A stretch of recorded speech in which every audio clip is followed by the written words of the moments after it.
Ever crave foods so much that it hurts? When you're trying to resist a food, is it almost painful? Do you ever feel like trying to give up certain foods is even harder than trying to quit smoking? Do you sometimes feel like enjoying your favorite foods is even better than sex? Well, some scientists who were wondering those same things recently did a study called Addiction-like Reward Dysfunction and Compulsive Overeating in Obese Rats, where they actually looked at rats and their consumption of junk foods and the effect on their brain. Even though America only counts for 5% of the world's population, we consume 80% of the antidepressants consumed in the world.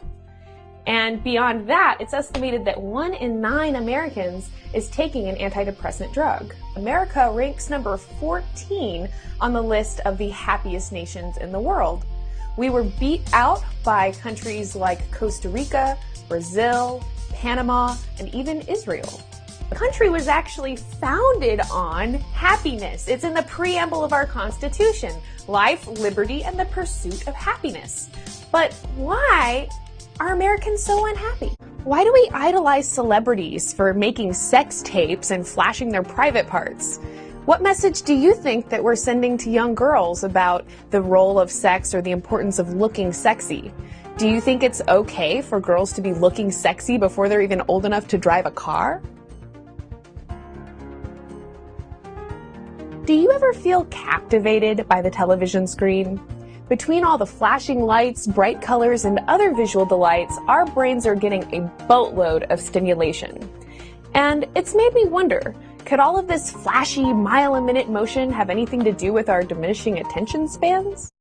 In a recent video, I outlined the differences between superfoods and junk foods, and I actually went into detail about why certain foods are considered superfoods and other foods are considered junk foods. So if you haven't seen that video, be sure to check it out. In this video, I'm going to be counting down the top 10 superfoods that I would recommend for all of you. And in another video, we'll count down the top 10 worst junk foods that you should be avoiding. Did you know that certain cells in our brain and our central nervous system actually have cannabinoid receptors? Cannabinoid, that sounds an awful lot like cannabis. Isn't that marijuana? So does that mean that we evolved to receive marijuana? And if our brains do have cannabinoid receptors, does that mean that we're hardwired to get high? In this video, I'm going to talk about what cannabinoid receptors are and answer these questions. You mentioned briefly some of the potential issues with water fluoridation. Can you speak a little bit more in detail about some of the potential effects people may experience or some of the health problems that people may experience? Long term, what I can tell you is several things. One, we know about the mottling on the teeth already. And by the way, that's more than just a cosmetic effect. The teeth are brittle at that point. They're very porous. And I've spent the last 18 years working on patients, and I've probably done about 5 or 6 very big fluoride cases where the teeth were so destroyed that we had to rebuild the whole mouth. And that's very costly. And I can tell you that the cost of fixing fluorosis, is way more expensive than just adding it to our water supply. We all love pleasure, but is too much pleasure making us miserable? While it's perfectly natural that we seek pleasure and enjoy entertainment, are we actually sabotaging our happiness by overindulging our senses? The problem with overstimulating our senses is that it can make the rest of our lives seem dull. We may not enjoy the things we used to enjoy or care about the things we used to care about. And in some cases, overstimulation can even lead to addiction, when the mere absence of that addictive thing causes depression, anxiety, and a compulsive hunt for that satisfaction. Are you dating, or do you really wish you were? Either way, you should definitely know these 10 facts about dating. I understand that there's some of you out there that have a hard time falling asleep at night.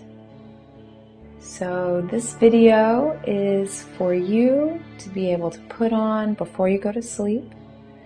And I'm going to guide you through a relaxation meditation that will help you to relax in your whole body and get connected with your breath and get centered and get into a really good space to just fall easily to sleep. The largest percent of calories in the average American diet is coming from added fats, and that's not counting the fats that are naturally included in other foods on the chart. These are just added fats. So this is your GMO canola oil that foods are fried in, so chicken nuggets, fried chicken, potato chips, corn chips. This is also the partially hydrogenated oils, which are used to extend the shelf life of bread and other products. And this is also the GMO soy and canola oil that's used in margarine, in salad dressings, and in non-dairy whipped topping and cream fillings that you find in a lot of those delicious little Twinkie snack things.